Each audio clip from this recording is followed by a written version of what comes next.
ouvintes, a mais um Giro Sindical. O Giro Sindical é uma parceria entre o DIEESE e o SINDIC-CT. DIEESE é o Departamento Intersindical de Estatística e Estudos Socioeconômicos e SINDIC-CT é o Sindicato Nacional dos Servidores Públicos Federais da área de Ciência e Tecnologia no setor aeroespacial. Este programa vai repercutir um tema que mexe com a vida de toda a população no estado de São Paulo, em especial. Nós vamos falar hoje um pouquinho sobre as tentativas de privatização da Sabesp. E quem vai nos ajudar hoje aqui é o presidente do Sintaema, o José Antônio Fagian. Sintaema é o Sindicato dos Trabalhadores em Água, Esgoto e Meio Ambiente no estado de São Paulo. Fagian, obrigada. Olá, Renata. Eu que agradeço, né, a oportunidade. Vamos falar um pouquinho da Sabesp. Ela é uma sociedade de capital misto, então tem capital público e tem capital privado. Ela é responsável pela coleta, pelo tratamento e pelo abastecimento. Ela é uma das maiores empresas de saneamento do mundo. Em 94, o então governador Luiz Antônio Fleury Filho abriu o capital da empresa, que possibilitou, então, essa composição entre capital público e capital privado. E essa é uma história, o tema da privatização ele não está sendo colocado pela primeira vez, mas desde a campanha eleitoral do então governador em exercício, Tarcísio de Freitas, teve uma centralidade. E agora, no último dia 28 de fevereiro, houve a autorização para a elaboração de estudos com vistas à privatização da companhia. Quais são os argumentos que fazem sentido entre aqueles que defendem a privatização da Sabesp? O que justificaria uma privatização da Sabesp? A quem interessa? Hoje, o Estado de São Paulo ele é dono de 50,3% das ações da Sabesp, né? Ou seja, é o acionista majoritário, é quem define a política da Sabesp, e por essa composição acionária, ou seja, o Estado ser dono de mais da metade da empresa, ela ainda carrega essa característica de uma empresa pública, com algumas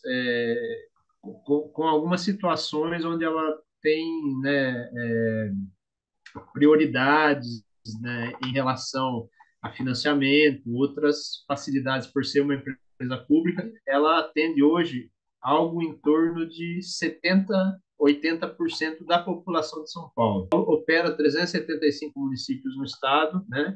E uma empresa economicamente saudável, né? Emprega é, 12.300 trabalhadores hoje, né, de mão de obra própria, além de todo, né, uma rede de fornecedores e trabalhadores terceirizados que prestam serviço para a Sabesp. A Sabesp ela tem hoje uma coisa que chama tarifa social, e só para você ter uma ideia, só no município de São Paulo, 11% das ligações de água e esgoto que tem no município de São Paulo são tarifa social. Essa tarifa social, ela a pessoa, a família, né, pode gastar até 10 mil litros d'água e paga R$ 20, R$ 10 de água e R$ 10 de esgoto, né? Tem também uma tarifa que é ainda mais barata, que é a tarifa vulnerável, que está dentro desses 11%, né? Na verdade, esses 11% é a composição dessas tarifas de vulnerável e a tarifa social. A tarifa de vulnerável é para aquelas famílias que estão cadastradas no Cade Único, e o preço é ainda menor, então paga R$ 7,60 de água e R$ 7,60 de esgoto, o que dá aí R$ 16 de conta d'água, né, por mês. Isso, com certeza, né, uma empresa privada não fará, né, não manterá essa política, né, social importante que a Sabesp mantém. Além disso, né, a Sabesp ela tem uma parceria importante com os municípios. O município de São Paulo, graças ao contrato de programa que foi praticamente extinto, né, pela modificação da legislação, que agora obriga os municípios, quando forem conceder o seu serviço de saneamento, a abrirem processo licitatório. Antes podiam fazer o contrato de programa com uma empresa pública, como essa Sabesp, se assim o quisesse, né? Mas graças ao contrato de programa que foi firmado em 2010 com o município de São Paulo, o município de São Paulo ele recebe 7,5% da arrecadação da Sabesp no município, para um fundo que o a prefeitura usa para fazer outras obras de infraestrutura, né? De acordo com a orientação do município. 45% da arrecadação da Sabesp acontece no município de São Paulo. Isso tem dado, em média, aí, mais de 7 bilhões de reais por ano. Desses 7 bilhões, um pouco mais por ano que é arrecadado, 7,5% é revertido para o município para ele fazer outras obras de infraestrutura. Então veja, né, que a Sabesp ela presta um serviço de excelência, né, bem avaliada pela população. Os municípios que ela opera, a maioria deles estão universalizados e os que não estão em vias de ser universalizado dentro do cronograma. A Sabesp tem um papel social importantíssimo, né, nos pequenos municípios. Então, a Sabesp pega recursos dos municípios lucrativos e faz o que a gente chama de subsídio cruzado, né? Faz o saneamento daqueles municípios onde não há possibilidade de retorno rápido do investimento. Esses municípios, a iniciativa privada com certeza não tem interesse, né? Não há interesse nenhum para a população de São Paulo que a Sabesp seja privatizada. Os únicos beneficiados com a privatização da Sabesp serão os compradores dela que vão pegar uma empresa saudável, vão ter lucro fácil e a população vai com certeza ser prejudicada porque o histórico, né, do processo de privatização, aonde aconteceu, o serviço de saneamento foi privatizado, a tarifa aumentou e o serviço piorou. Conta pra gente o seguinte, em 2014, os moradores da cidade de São Paulo vivenciaram uma crise hídrica pesada e na época muito se falou que a empresa é saudável, lucra e que naquele momento ela poderia ter feito investimentos para minimizar a crise. Você pode falar um pouco sobre essa situação? Se aquilo foi uma coisa pontual, se a companhia ela tem realizado os investimentos necessários? E eu pergunto isso também muito na lógica das privatizações que a gente já teve no país e que você já mencionou, que é muito comum que, antes das tentativas de privatização, as empresas sejam dilapidadas, tem uma luta muito grande para que elas façam investimentos, busca-se forjar a piora dos serviços para que se justifique a privatização. A crise hídrica de 14, ela realmente foi um problema de duas ordens, né, vamos dizer assim. Lógico, o primeiro que a gente não pode negar que é o problema climático, né, que aconteceu, mas aí a sua pergunta ela traz uma questão importante, né? Realmente, é, naquele momento, investimentos que deveriam ter sido feitos antes, talvez porque não se acreditasse que chegasse a uma crise hídrica tão drástica como foi aquela, não tinham sido feitos, né? Então, isso é uma crítica que a gente tem que fazer. E esses investimentos, não adianta chegou a crise, você vai fazer naquela hora, você não vai resolver o problema, porque são coisas que demandam tempo, né? Obras grandes que precisam ser feitas e que não são feitas em dias, né? São meses, às vezes anos que demandam para fazer essas obras. A partir de 14, a Sabesp ela fez a lição de casa, né? Em certa medida, pelo menos, né? Eu entendo que as obras que a Sabesp fez naquele período e que está aperfeiçoando ao longo do tempo, por enquanto, pelo menos, elas garantem, né, uma certa tranquilidade a, à região metropolitana de São Paulo. E digo mais, obras, né, que custaram, eu não sei te dizer aqui de cabeça o valor, mas com certeza alguns milhões de reais e que dificilmente, né, a iniciativa privada faria, né? Sem alterar a tarifa, essa coisa toda, né? Ou sem usar dinheiro público, como eles fazem, né? No Rio de Janeiro, né, a SEDAI foi privatizada e lá agora pegaram 19 com a narrativa, né, que a iniciativa privada ia trazer dinheiro novo para poder fazer os investimentos e agora acabaram de receber 19 bilhões do BNDES, ou seja, dinheiro público, né, o que mostra de novo que é uma falácia essa questão do investimento do setor privado, né? Em 2020 teve de novo um ameaço ou uma chuva, uma quantidade de chuva menor e gerou-se ali quase que uma nova crise hídrica, né? Quer dizer, São Paulo, a cidade não sentiu, muito provavelmente justamente por essas obras que foram feitas, mas o interior sofreu muito, né? O governador Dória, na ocasião, ele liberou um recurso especial para fazer poços profundos, né? Porque as águas superficiais já estavam esgotadas, em 200 municípios do interior de São Paulo. Desses 200 municípios que receberam, ou melhor, que precisaram receber esses recursos, nenhum deles era operado pela Sabesp. A gente tem visto aí na mídia, né, quando o presidente da Sabesp, o próprio Tarcísio se manifesta, ele fala muito em melhorar a eficiência da Sabesp. E aí a gente precisa definir o conceito de eficiência. Para nós, trabalhadores da Sabesp, chegar numa crise hídrica e você ter todos os municípios minimamente equacionados com os investimentos, entregar a mesma qualidade de água no estado inteiro. Você vai em municípios do interior de São Paulo, ou na maioria, esses 300 que eu citei, por exemplo, Renata, e aí as pessoas podem pesquisar, né, esses dados são públicos, eles têm indicadores de atendimento de água e esgoto melhores do que os indicadores europeus, só para você ter uma ideia, né, do que a gente entrega. Então, para nós, isso é eficiência. Agora, infelizmente, eficiência, né, na boca do governador ou do presidente da empresa é reduzir custo, né? É reduzir custo para poder aumentar o lucro que já não é pequeno. A Sabesp, mesmo com toda essa eficiência, né, operacional, ela ainda ofere, né, todos os anos lucros muito significativos. Esse giro sindical vai para um intervalinho e volta já.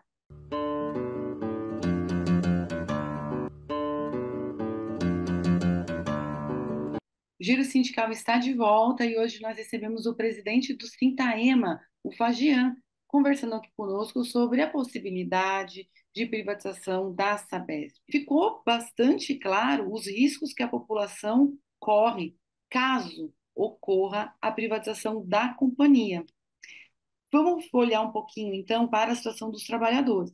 Antes de entrar nessa questão dos trabalhadores, fazer uma ressalva, né, que a gente enaltece, né, todos os pontos positivos, né, que a Sabesp tem, mas é claro que sempre tem coisa para melhorar, né? Então é importante a gente dizer isso, né? Então a Sabesp é uma empresa de excelência que ainda tem algumas coisas para melhorar, mas que só vai melhorar continuando pública, sendo privatizada, ao contrário, é o que deve acontecer. Sobre a questão dos trabalhadores, né? Como eu disse, a gente hoje tem 12.300 trabalhadores de mão de obra própria. Aí uma coisa importante que a gente precisa é que, além de manter a Sabesp pública, a gente quer que ela seja, e dentro dessa lógica de melhorar cada vez mais, né, que ela seja reforçada, valorizada. Então a gente precisa ter concurso público para ter mais trabalhadores de mão de obra própria, para a gente poder cada dia prestar um serviço ainda melhor para a população. E em um processo de privatização, e aí não sou eu que estou dizendo, basta a gente olhar a história, né? A gente vê que todas as empresas no Brasil e no mundo, quando são privatizadas, né, os trabalhadores são demitidos, né? Os que são mantidos numa condição, ou são recontratados, né? Numa condição de salário e de benefícios inferior, com condições de trabalho piores, porque é isso, né? A empresa privada, ela não vem para fazer saneamento, ela vem para ter lucro. E ter lucro significa reduzir custo. Reduzir custo significa, em primeiro lugar, que há o corte é na mão de obra, né? Mesmo os trabalhadores prestadores de serviço hoje, né? Porque quer queira ou quer não, a nossa situação aqui ela é um pouco parâmetro, né, dos terceirizados, né? Então eles por consequência também seriam, né, prejudicados. Além disso, a Sabesp, né, ela no estado inteiro, nos locais onde opera, ela movimenta, né, uma rede de fornecedores, ela movimenta muitas vezes a economia local, comprando, né, gerando emprego de maior qualidade, enfim, né? Então, mesmo, né, os fornecedores hoje nacionais, né, não sabemos se quem comprar a Sabesp for uma empresa americana, por exemplo, ou francesa. Quem garante que os tubos que hoje são produzidos no Brasil, que a Sabesp compra aqui de fornecedores locais, se a empresa for francesa, ela não vai preferir, né, gerar emprego e renda lá no país dela e comprar os tubos de lá para cá, os hidrômetros, né? Que o problema da privatização da Sabesp, ela é, sim, uma questão corporativa também, mas ela não é um problema dos trabalhadores da Sabesp, ela é um problema do povo paulista, né? Uma pesquisa chamada Public Service, Serviços Públicos, mostra que 226 empresas no mundo que foram privatizadas, elas retornaram para o poder público por conta desses motivos que a gente já citou aqui. Então, isso está mostrando para a gente algumas questões já que a nossa legislação está, parece que, andando numa contramão. Junto disso, em 2020, o governo Jair Bolsonaro sancionou o novo Código do Saneamento, abrindo mais espaço para que a privatização adentre municípios onde ainda ela não adentrou. Realmente, né, o processo de privatização no mundo, ele hoje sofre uma reversão, né? Então a gente teve aí municípios, né, como Berlim, Paris, Buenos Aires, né, que tiveram seus serviços de saneamento privatizados e que foram reestatizados justamente por todos esses fatores que a gente já levantou aqui. Piora na qualidade da tarifa, do serviço, aumento da tarifa, perca de controle público, os investimentos que eram contratados não eram feitos porque o objetivo era maximizar lucros. E aqui no Brasil, né, lógico, olha a experiência internacional, mas aqui no Brasil a gente tem vários exemplos de serviços que foram privatizados que não deram certo. E Manaus hoje, 20 anos depois de ser privatizada, está entre os piores serviços de saneamento do Brasil. Se eu não me engano, é a sétima pior. Você tem um outro exemplo muito interessante que é do estado de Tocantins, né? Mas a empresa que era equivalente à Sabesp lá em Tocantins, né? Então privatizou, pegou todos os municípios. Alguns anos depois, a iniciativa privada devolveu 40 municípios para o Estado, que teve que rapidamente criar ali um serviço estadual para poder prestar o serviço de saneamento nesses municípios, e aí não precisa nem falar quais foram os municípios que foram devolvidos, né? Com certeza não foram os lucrativos, foram os deficitários, né? O que aconteceu foi que nos últimos anos, né, o Estado, o projeto, né, aplicado no Brasil foi um projeto de liquidação, né, do Estado, e o saneamento entrou nessa mesma cesta.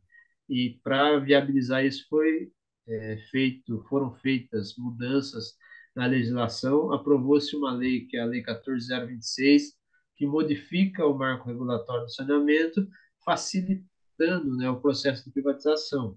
Uma das principais coisas que essa lei traz, que facilita, prejudica, né, as empresas estaduais, os serviços públicos, é, foi a extinção, entre aspas, do que a gente chama de contrato de programa. O contrato de programa é uma parceria público-público, né? Hoje isso não é mais possível, né? Porque obrigatoriamente todo município, assim que o contrato vencer, ele tem que abrir um processo de licitação onde a iniciativa privada pode participar.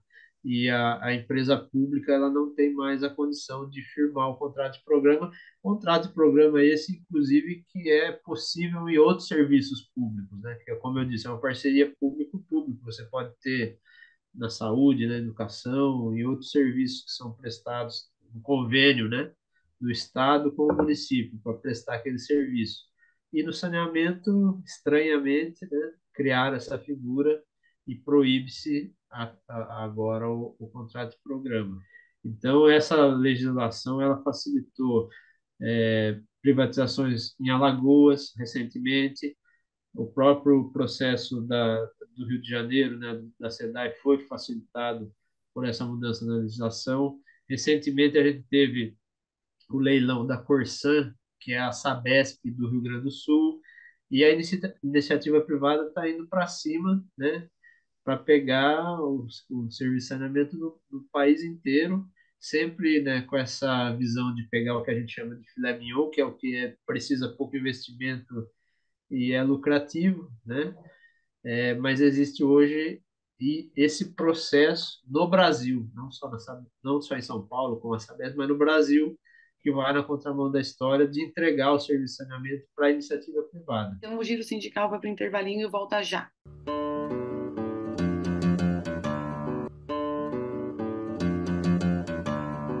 O Giro Sindical está de volta e este programa recebe o presidente do Citaema, o Fagian, falando um pouquinho da privatização da Sabesp. Como é que você acha que as pessoas elas podem buscar mais informação, se interessar mais, entender um pouco mais esse processo e ter uma participação mais ativa caso a questão da privatização ela venha mesmo à baila? Porque, por exemplo, o Tarcísio já falou, olha, tem uns senões.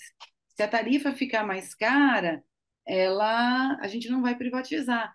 Mas nós também já temos uma experiência de privatização no país, em que as tarifas inicialmente começam baixas e elas sobem, sobem, sobem, sobem ao longo do tempo. Então, até esse argumento para fazer um início de conversa, ele é um pouco frágil, né? Vamos privatizar para baixar a tarifa. E depois, né? Temos a É. energia elétrica que não nos deixa mentir, né? Principalmente no interior de São Paulo, a gente tem padrões europeus, né? Aliás, maior, em algumas regiões acima dos padrões europeus aí de atendimento de saneamento. Isso significa dizer que se você chegar aqui em Botucatu, por exemplo, que é a minha cidade, e perguntar para a maioria da população aqui, e falar assim, você lembra quando foi a última vez que faltou água na sua casa?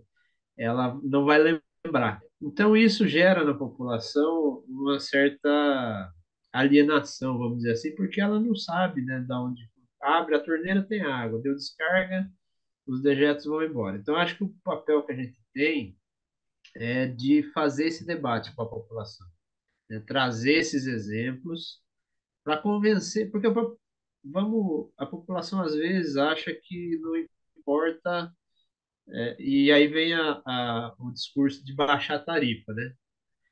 Então, se a população não tem a informação adequada, ela vai pensar o seguinte: tudo bem, vai ser uma empresa privada, mas eu vou ter a mesma qualidade de serviço e ainda vou pagar menos, é isso que eu quero, né?